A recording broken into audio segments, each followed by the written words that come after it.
Put that coffee down. Customization is it's probably a full topic in itself, making something, I won't say look because that seems dodgy, but feel more customized than it may or may not be. Mm-hmm.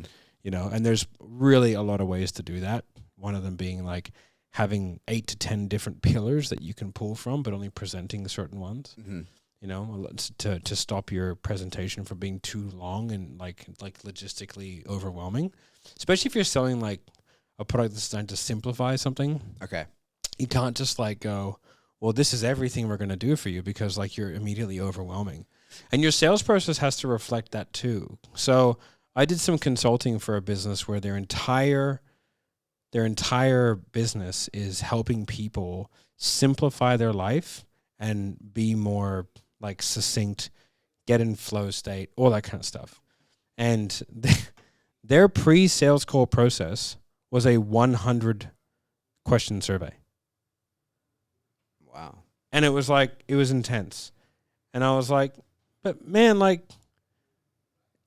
your people are overwhelmed and overworked and stressed out of their gourd as it is. And your sales process requires them to fill out a 100 question survey. Yeah. That's the worst nightmare of all of your prospects. Yeah. And they had a giant no-show rate, like a real problem with no-shows. And they didn't listen to me, didn't fix it, and the no-show rate only got worse. So to play devil's advocate for them, like it's a shit system, but maybe their idea was that like they truly are customization. Oh, I get it. Yeah. Yeah. Can't do it. Yeah. So you need to sell someone into that and then hit them with the, in order like that this, the product, you got to eat this big fat one Yeah. for like an hour. Like I got the Inc. 5000 people messaged me the other day, and they're like, hey, because you're on the awards list, like, would you mind doing a survey for us? And I was like, sure, why not?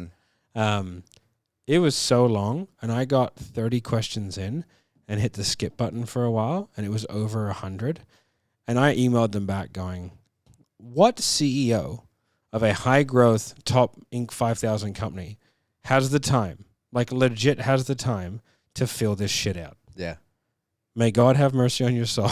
Yeah. And everyone is stupider for having done this. Yeah. If it was like 10, 15 questions, and I get it, man, like surveys are how businesses get data on their clients. Yeah. It's how they do their marketing, all that kind of stuff. But it was so out of touch as to what like because it was only for the CEOs.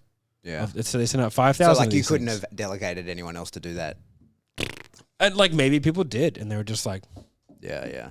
you know, hopefully this puts me in greater stead, and they bumped me up a few ranks. Yeah. You know, but I was just like, it's so stupid. So people, you got to think about the sales process.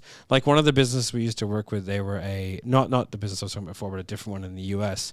They were a business coach for tradespeople, and they had a homework that was 100 questions again. Mm-hmm. And I was like, man, this is pretty stupid. And they were like, yeah, we agree. And they cut it down to like 20 questions. Then people started actually doing the homework, and their sales rate skyrocketed. Yeah. And it was simply because now you're not overwhelming your prospect. Yeah. Because like a tradie doesn't want to do homework. That's why they didn't go to university. Yeah. Like they went to a trade school because that's their personality. Like they don't want to do paperwork. Yeah. And so like why give them 100-page piece of homework? It just makes no sense. Yeah. So I think like you got to have a look at the journeys that you're sending people through, and it's like, does this actually make sense? Or am I really forcing this in here just for a specific reason? And is it just some marketing guy said it was a good idea? Yeah. This is how you gather data. And it's like, okay, mate. Put that coffee down. Coffee's for closers only.